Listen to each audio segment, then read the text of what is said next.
किसी ने बड़े कमाल की बात कही है कि परमात्मा ने हमें आंखें दी हैं दुनिया देखने के लिए, लेकिन वो खुद बंद आंखों से दिखाई देते हैं। नमस्ते दोस्तों, मैं हूं आरजे कार्तिक। एक बहुत छोटी सी कहानी है। एक राजा जो कि भगवान का बहुत बड़ा भक्त था, लगातार ध्यान पाठ पूजा करता रहता था। एक दिन भगवान ने प्रसन्न होकर के उसे दर्शन दे दिए। प्रभु के दर्शन पाकर के राजा धन्य हो गया। उसने कहा कि प्रभु आप साक्षात पधारे हैं। भगवान ने कहा मैं तुम्हारी भक्ति से प्रसन्न हूं, बताओ तुम क्या चाहते हो, क्या मांगना चाहते हो, मांग लो। राजा ने हाथ जोड़ करके कहा कि भगवान कुछ नहीं चाहिए, आपकी कृपा से राज्य में सब कुछ अच्छा चल रहा है, धन धान्य संपन्न है राज्य, प्रजा खुश है, सब अच्छा है।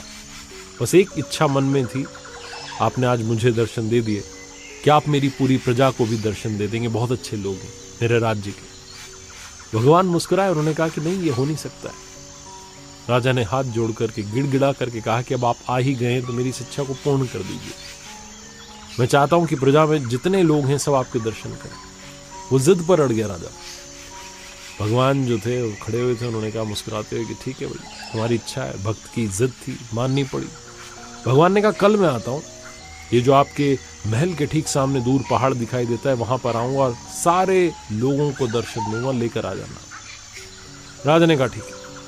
भगवान ये कहकर के अंतर ध्यान हो गए। राजा ने मंत्री को बुलाया, ढिंढोरा पिटवा दिया, राज्य में घर घर जाकर के बता दिया कि कल सुबह सबको आना है और राजा साहब के साथ चलना है भगवान के दर्शन करने के लिए। सारी जनता इकट्ठी हो गई, सब लोग जाने लगे, भीड़ थी, लंबी लाइन। महल से थोड़ा सा आगे निकले तो देखते हैं कि रास्ते में तांबे के सिक्कों का ढेर लगा हुआ है।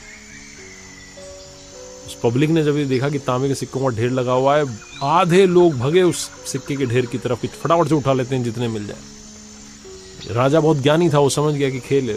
उसने कहा लोगों से कि मत जाओ, भगवान के दर्शन करने चल रहे हैं, कहां इन मोह माया में फंस रहे हो। 50% पब्लिक गायब हो गई। राजा चलने लगा, उसने कहा चलो छोड़ो, जो गए जो गए।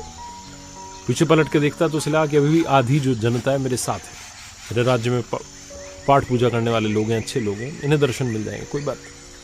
थोड़ा आगे चले तो चांदी के सिक्कों का ढेर दिखाई दिया। अब की बार फिर से जो 40% पब्लिक थी वो भग गई। चांदी के सिक्के इकट्ठे करने लगे, लोग भर भर के ले जाने लगे। राजा ने कहा अरे क्या कर रहे हो, भगवान बार बार दर्शन नहीं देंगे।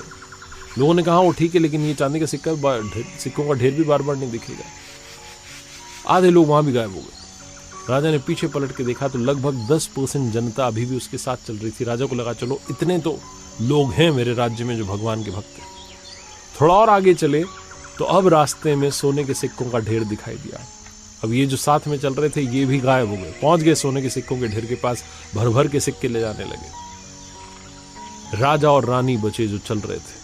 राजा अपनी रानी से कहने लगा कि देख रही हो कितनी मोह माया में लोग जो हैं उलझ चुके हैं, फंस चुके हैं, भगवान के दर्शन करने नहीं जाना चाहते। रानी ने भी हाँ में हाँ मिलाई, बोला कि हाँ सही कह रहे हैं आप। थोड़ा सा आगे चले तो देखती है रानी की एक बहुत सुंदर हीरों का ढेर लगा हुआ है। अब रानी से भी नहीं रहा गया, रानी भी भागी और हीरे इकट्ठे करने लगी। राजा जो था अब अकेला ही चला जा रहा था उस पहाड़ की तरफ, विरक्त मन से। उसे लगा क्या है ये दुनिया।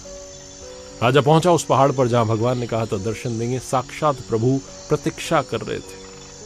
राजा ने जाकर के प्रणाम किया। भगवान ने पूछा कि कहाँ है आपकी प्रजा, कहाँ है वो प्रियजन जिनके लिए आप चाहते थे कि मैं आऊं और दर्शन दूं। राजा ने शर्म के मारे सर झुका लिया, क्षमा मांगने लगा।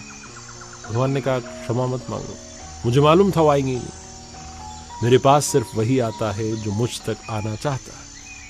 जो मटेरियलिस्टिक चीजों में, भौतिक वस्तुओं में उलझा हुआ है वो कभी प्रभु का दर्शन कर ही नहीं सकता। जब तक मोह माया में उलझे रहेंगे तब तक वहां नहीं पहुंच पाएंगे, वरना प्रभु तो अपने भक्तों के लिए प्रतीक्षा कर ही रहे होते हैं।